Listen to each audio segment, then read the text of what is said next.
आम खबर से आपको आगाह करते चले। अमेरिकी कांग्रेस के 62 अरकान ने सदर बाइडन को लिखे गए खत में इमरान खान और पाकिस्तान में दीगर सियासी कैदियों की रिहाई का मुतालबा कर दिया है।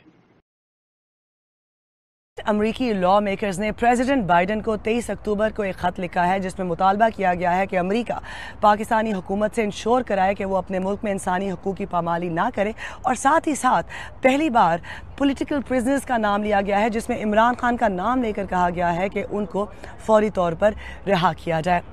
इस ख़त में पाकिस्तान में फरवरी में होने वाले आम इंतखाबात पर लगने वाले बेज़ाब्तियों के इल्ज़ामात और इलेक्टोरल फ्रॉड की बात की गई है कि उनकी इन्वेस्टिगेशन के नताइज जो हैं वो सामने नहीं आए। अमेरिका की हुकूमत ने ऐसा क्या किया है कि वो पाकिस्तानी हुकूमत को उनसे इंश्योर करा सके कि वो जो है इंतखाबात में बेज़ाब्तियों का जवाब दें। साथ ही साथ इस ख़त में एक और जो अहम बात है वो ये है कि अमेरिकी हुकूमत से 6 सवालात पूछे गए हैं पाकिस्तान के हवाले से, जिसमें chief of army staff Asim Munir का नाम लेकर एक सवाल पूछा गया है। उस सवाल में ये पूछा गया है कि क्या अमेरिका पाकिस्तान की मिलिट्री, जिसके chief of army staff Asim Munir है, उनके साथ और फिर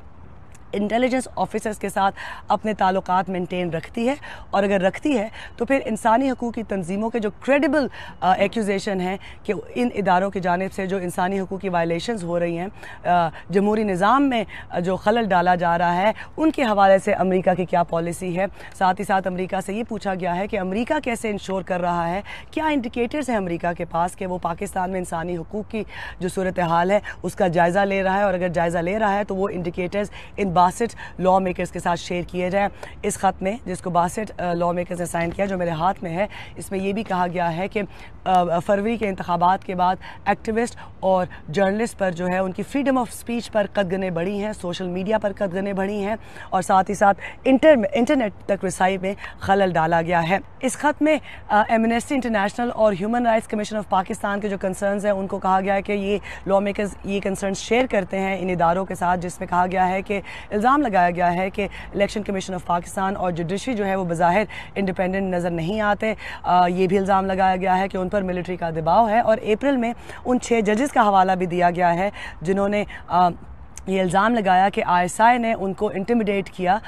ताकि वो जो लॉ सूट्स हैं इलेक्शन फ्रॉड के हवाले से उनमें अपने मतलब के रिजल्ट्स ले सकें। क्रेग सेजार जो डेमोक्रेट लॉ मेकर हैं, उन्होंने जिम मैकगवर्नर और समर ली के साथ मिलकर ये ख़त लिखा है, और इसमें जो दीगर 59 कांग्रेस मेंबर्स हैं उनमें नुमाया नाम है इल्हान उमर के, रशीदा तलीब के, ब्रैड शर्मन के दस्तखत भी इस पर है। और ये भी आपको यहाँ पर बताती चलूँ कि इससे पहले जो है फरवरी में भी इस तरह का एक ख़त लिखा गया था। क्रेग सेजार ने ही उसकी सरबराही भी की थी उस मूवमेंट की, और उसमें भी इंतखाबात में बेज़ाब्तियों के हवाले से इन्वेस्टिगेशन की बात हुई थी, और साथ ही साथ अमेरिका से ये मुतालबा किया गया था कि वो पाकिस्तान में डेमोक्रेटिक इंस्टीट्यूशंस को मजबूत करने के अमल को यकीनी बनाए। सेक्रेटरी ऑफ स्टेट ब्लिंकन को लिखा गया था, और फिर जुलाई में एक रेजोल्यूशन भी पास कराई गई थी जिसमें यही मुतालबा किया गया था अमेरिकी हुकूमत से कि वो पाकिस्तान में डेमोक्रेसी के फ़रोग़ को यकीनी बनाए।